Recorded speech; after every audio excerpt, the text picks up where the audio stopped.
వసంతంలోకి అడుగు పెడుతున్న BRS party మనం గతంలో ఎంతో మన ప్రజెంట్ జాతిపితగా పిలుచుకునే మన బాపు కల్వకుంట్ల చంద్రశేఖర్ రావు గారి ఆధ్వర్యంలో మనం ఈ పార్టీ స్థాపించి 26 సంవత్సరాలు ఈరోజు అడుగు పెడుతుంది. ఈ సందర్భంగా ఈరోజు గత ప్రభుత్వము ఇప్పుడున్న ప్రభుత్వం ప్రజెంట్ ఉన్న ప్రభుత్వం చేస్తున్న అరాచకాలే కానివ్వండి, మరియు నాయకుల మీద కేసులే కానివ్వండి, ప్రజల మీద ఒత్తిడే కానివ్వండి, ప్రజలకు ఇచ్చిన హామీలను నెరవేర్చడంలో విఫలమైంది కాబట్టి ప్రజల్లో తిరుగుబాటు వస్తుంది. కాబట్టి ఈ తిరుగుబాటును మన నాయకులు, మన పైన ఉన్న నాయకులు గ్రహించి మరి కార్యకర్తలకు కానీ, ఎమ్మెల్యేలకు కానీ, కార్పొరేటర్లకు కానీ అందరికీ దిశానిర్దేశము ఇంటర్నల్గా చేస్తున్నారు. దాన్ని ఊహించే ప్రజల్లో ఉన్న వ్యతిరేకతను మనం ఆ వ్యతిరేకతను మనకు సానుకూలంగా మార్చుకోవాలి. గతంలో మన ముఖ్యమంత్రి చంద్రశేఖరరావు గారు చేసిన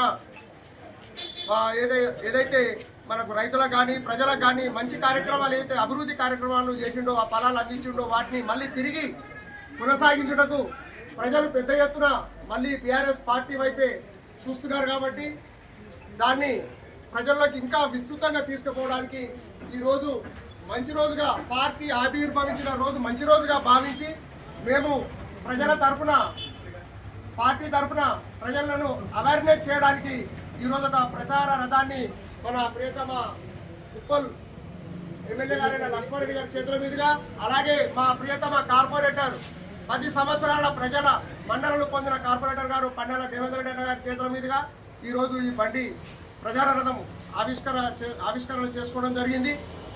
మరియు ప్రజలు కూడా ఇది గమనించి మరి ముందు ప్రభుత్వంలో ఏం జరిగింది, మరి ఇప్పుడు వచ్చిన ప్రభుత్వంలో ఏం జరిగింది గమనించారు. కాబట్టి మరి బీఆర్ఎస్ వైపు ప్రజలు మొగ్గు చూపుతారు. మరియు మన పర్సనల్గా మన డివిజన్ విషయానికి వస్తే మన ఉప్పల్లో లక్ష్మారెడ్డి గారు వచ్చినాక మనకు ఎన్నో నిధులు, రోడ్లు కానీ, డ్రైనేజీలు కానీ ప్రతి విషయంలో అన్నకు వెన్నుదన్నుగా ఉన్న మన ప్రియతమ కార్పొరేటర్ పన్నెల దేవేంద్ర రెడ్డి గారు ఏదైనా సరే కాలనీ తరపున ఒక వ్యక్తి పోయి మనం అన్నా నాకు ఈ సమస్య ఉందంటే మనం పదే పోకుండా అన్న మనసులో పెట్టుకొని అధికారులు వచ్చినప్పుడు ఎమ్మడబడి ఎన్నో పనులు చేయించిండు. అది ప్రజల మనసులోకి తెలుసు. కాకపోతే అన్న దగ్గర ఉన్న చిన్న వ్యత్యాసం ఏంటంటే ఏదైనా పని చేసినా చెప్పుకోడు, నేను గిజ్ చేసినా, నేను గజ్ చేసినా అని గొప్పలకు పోడు, పెద్దగా చెప్పుకోడు. దాన్ని ప్రజలు కూడా గమనించరు. ఈ రోజు వరకు కూడా అన్న ఆయన మనసులకు ఏదైనా వేరే వాళ్ళకి సమస్య ఉందని అంటే ఆయన అధికారులతో మాట్లాడి ఎవరితో చెప్పకుండా పనులు చేయించిన సందర్భాలు చాలా ఉన్నాయి. ముఖ్యంగా మా సొంతం, నేను ఈ కాలనీ ప్రెసిడెంట్ కాబట్టి నేను చెప్తున్నా, మా కాలనీకి ఒక 2 నుంచి 3 వర్కులు తప్ప దాదాపుగా 0 వర్క్స్, ఒక్క వర్క్ కూడా లేదు. అన్న దయ వల్ల ఒక్క పెండింగ్ వర్క్ కూడా లేదు. అది కూడా ఒక 2 నుంచి 3 వర్కులు చిన్న వర్కులు, అది కూడా త్వరలో మనకు పని చేస్తామని చెప్పి ఎమ్మెల్యే గారు మరియు అన్న దేవన్న కూడా మాకు మాట ఇచ్చారు. కాలనీ మా ప్రజల తరఫున అన్నకు మా ధన్యవాదాలు.